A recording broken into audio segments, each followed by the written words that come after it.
up the windows. Try to hide. They're coming. They? Who are they?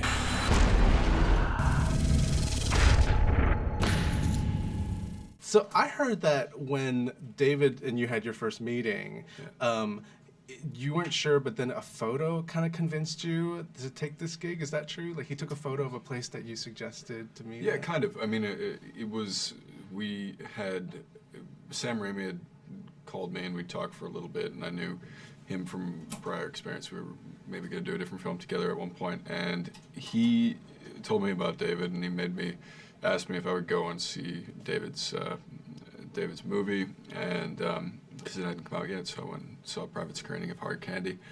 And then I read the script, and you know I wasn't quite sure if I wanted to do anything in this genre, but Sam was trying to convince me that this was going to be something special, something new.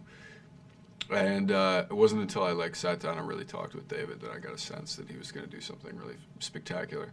And the way that he convinced me was he showed me some footage that he'd shot of the vampires. It was a screen test with this guy actually, and also he took a couple of pictures of a place that I'd known for a long time on a bright, sunny, happy spring day, and he made it look haunting. And I thought that he had a real sense of kind of doom that would work really well for this film. There's a really nice visual element to this film where it's dark, and I mean, I guess based on the comic book also.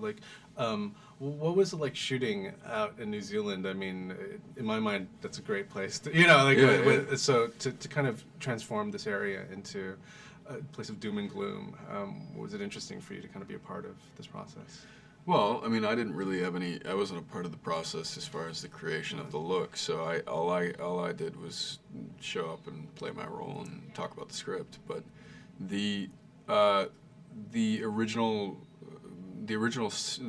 sets and everything that were built for this film were all very much in line with the vision that David wanted to have occur in the film.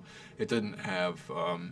We weren't shooting on a lot of existing locations in New Zealand, so it was all pretty much built from scratch. A lot of the scenes are based in closed, quarters. Yeah. Do you have a very close relationship with your coworkers now? I mean, do you know secrets that of course. What was it like? What were off-camera conversations like in between the blood and the gore? Off-camera conversations consisted of telling just some of the dirtiest jokes you've ever heard in your life, and then talking about each other's love lives and things like that. It was fun, Everybody's New Zealanders are gossips, man. They're crazy. Are they really? Yeah, and they tell really, really dirty jokes. It's great, So everybody's talking about how this film is kind of changing this whole vampire genre, and so what was your take on it now that you've seen the film, or maybe when you've seen it? What's your take on it now, being a part of it? Well, my understanding of the film and the script is pretty much the same. I had a pretty good idea of what it was going to be from the first day of filming. But I guess the reaction that people are having to it is more than I expected in a certain way. I didn't expect people to really catch on to all the kind of subtle differences and yet the sort of I don't know, the winks at what we've considered vampire culture for so long that are put in the film. I mean, we have Renfield in the film, and the embodiment.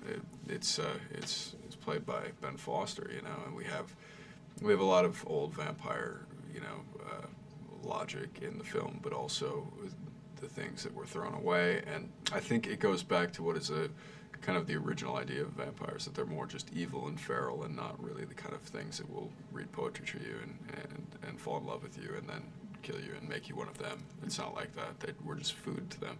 And I think that I'm glad that people have really caught on to it and like it.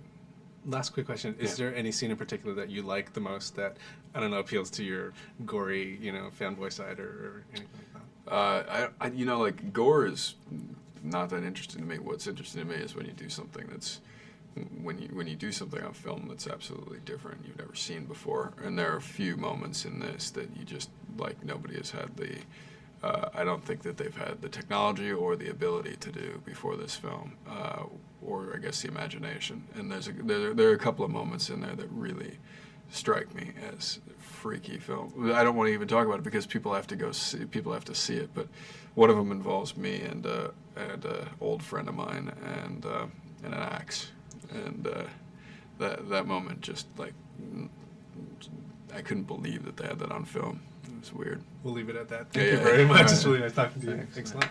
Bye.